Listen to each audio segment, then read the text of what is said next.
евангелското четење слушнаме како нашиот Спасител Господ Исус Христос минувал низ Палестина, поминал покрај еден многу значаен израелски град Иерихон. Самиот град е оддалечен околу 30 километри од Иерусалим, а од неговата друга страна пак започна огромната пустина. Како што знаеме, Господ Христос, кога го проповедал Светото Евангелие, покрај неговите апостоли го следели голем број останати луѓе. Така и овој пат, додека он поминувал покрај патот, седел еден слеп човек кој викал: Исусе, сине Давидов, смилувај се над мене.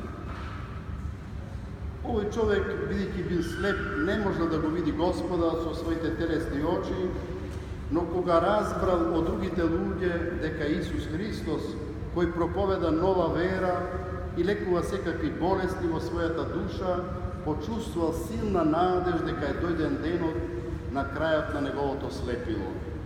Затоа со горешни солзи и со силен глас викал по Господа Христа да се смилува над него.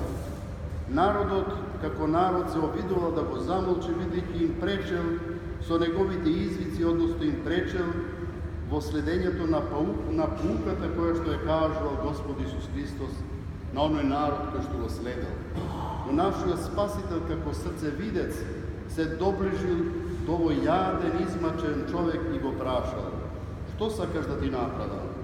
Господи, да прогледам, одговорил овој слеп човек. Христос му вели: прогледај, верата твоја те спаси. Преку овој настан Господ Христос не поучува за големината и за силата на верата во Бога.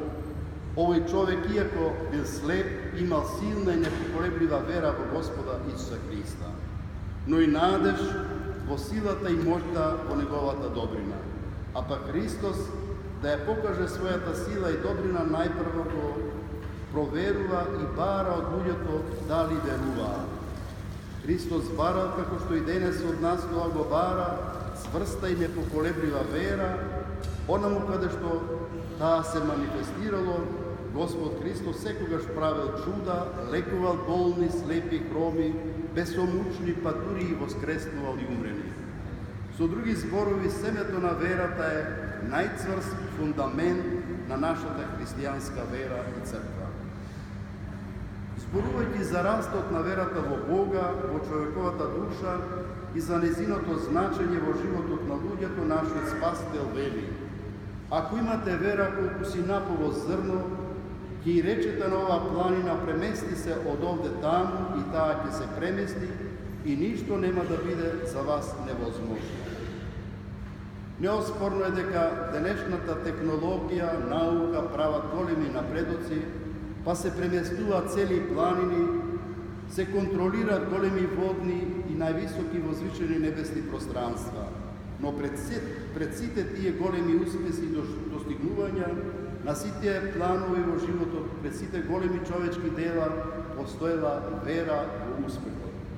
На тој пат, кон сите тие големи достигнувања, луѓето често пати оделе напред, но и паѓале.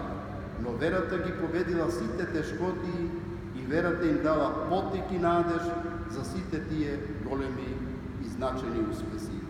На патот кон своето морално и духовно усовршување, секој човек треба да преброди многу тешкоти и препреки, а уште поголеми планини да премине, за да ја оствари својата животна цел. Секој во себе потребно да има семе на вера, а како крајна цел победа на вистината, правдата и љубовта. Со други зборови, потребно е да се верува во чудо Божјо, па преку благодатта да се оствари зацртаната цел, дури и во случај кога сите изгледи за успех изгледаат невозможни. Првично треба да се верува во Божјата помош, за да може човекот да верува и во самиот себе. Таа вера всушност е она синапово зрно за кое што зборувал Господ Исус Христос. Тоа е најмало од сите семења, но кога ќе израсне, поголемо е од сите растенија. Драги браќи и сестри, да се поучиме од денешното свето Евангелие.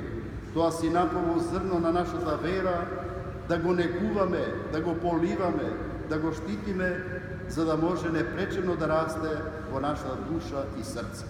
А ние пак со таа вера да живееме исправен, достоинствен, морален христијански живот за прослава на Бога, за афирмација на нашата Македонска православна црква, но пред се за спасение на нашите души. По молитвите на свети великомачник Димитрий, Бог нека ги услуши нашите молитви и нека ни подари се што е корисно спасоносно за наши души и наши тела, сега и во сета вечност. Амин.